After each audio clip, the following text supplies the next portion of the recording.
I want to move on to one other topic that's very interesting. There have been an increase in UFO sightings in the past 2 years, and U.S. intelligence report is saying you've pushed for more disclosures about the UFO sightings when you were DNI head of the DNI. I want to know about that, and I also want to know about if there's any appetite in the government to finally release also the JFK files.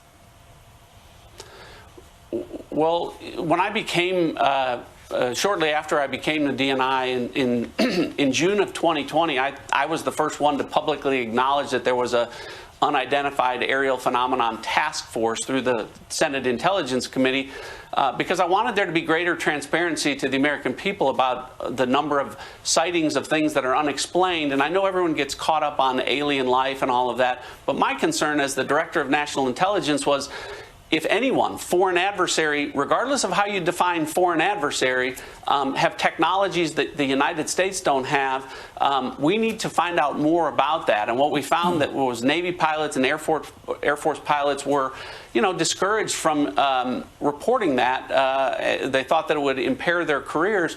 We need to have information if there are technologies out there. And very clearly, as this most recent report reveals, the sightings are increasing, which is a good thing because that means we're getting more honest reporting from our Navy and Air Force pilots.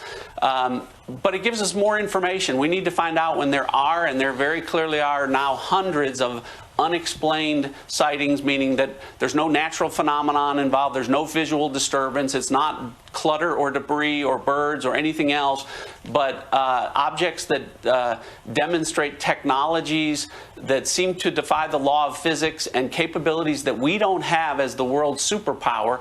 Our role in the federal government is to provide for the common defense, and we can't do that if someone else has technologies that are better than we have. So all of this is a very, a good development from my perspective, and I'm glad that they're pursuing some of the things that I was pushing as DNI.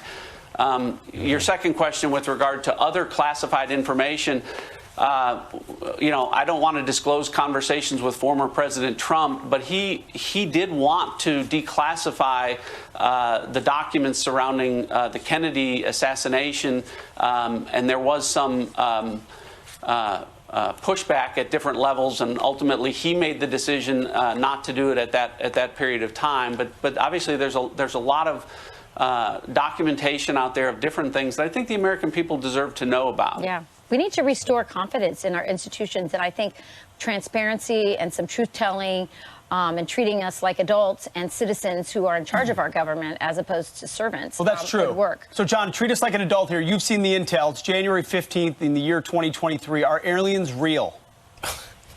Good. Well, I can't talk to you about,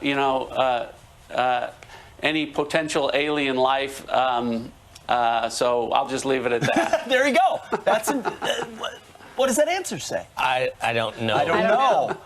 So that's funny because the first answer he gave about it made me think maybe there was a foreign government that had the technology. But now I'm thinking, this is You wish we'd put our pajamas back on right now? or our tinfoil hats. Yeah, he's like, I'm never coming back ever again. John Ratcliffe, thanks for your service to the country. Yeah, thanks for indulging us this morning. We appreciate it. Anytime. All right. Great to see y'all. Great seeing you too.